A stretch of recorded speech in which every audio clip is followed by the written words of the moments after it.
బీహార్ నుంచి మాట్లాడాడు. ఎందుకు బీహార్ నుంచి మాట్లాడాడు? దేశంలో జరిగే next assembly elections Bihar October నవంబర్లో బీహార్లో అసెంబ్లీ ఎన్నికలు ఉన్నాయి. ఇప్పుడు మనం ఏప్రిల్లో ఉన్నాం అంటే రాబోయే కాలం అంతా దీని చుట్టూ ఎన్నికలు జరుగుతాయి.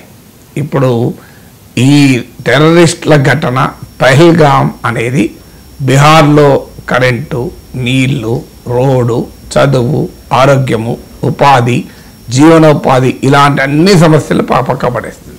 ఇప్పుడు బీహార్లో ముఖ్యమంత్రిని ఎవరిని ఎన్నుకోవాలంటే పహల్గామ్ చూసి ఎన్నుకోవాలి. ఇప్పుడు ఇది చెప్పబోయేది మీరు రాబోయే కాలంలో చూడండి. అందువల్ల అక్టోబర్ నవంబర్లోగా బాలాకోట్ స్ట్రైక్స్ లాంటివో ఏదో ఒక రెస్పాన్స్ కూడా ఉండే అవకాశం ఉంది. ఎందుకంటే Bihar is a very key state for BJP. JDU బలహీనపడుతోంది. బీజేపీ సొంతగా గత ఎన్నికలన్నీ మీరు పరిశీలించండి, 20% మించి ఓటింగ్ రాలే. ఆర్జేడీ బలపడింది. సో ఈ పరిస్థితుల్లో బీహార్లో ఇప్పుడు ఈ వక్ఫ్ చట్టం వల్ల జేడీయూ వెనకాలన్న ముస్లిం ఓటు కూడా కోల్పోయింది. బట్ కంప్లీట్గా ఆర్జేడీ కాంగ్రెస్ కూటమి వెనకాల కన్సాలిడేట్ అవుతోంది. సో ఇలాంటి పరిస్థితుల్లో ఈ ఘటన జరిగింది.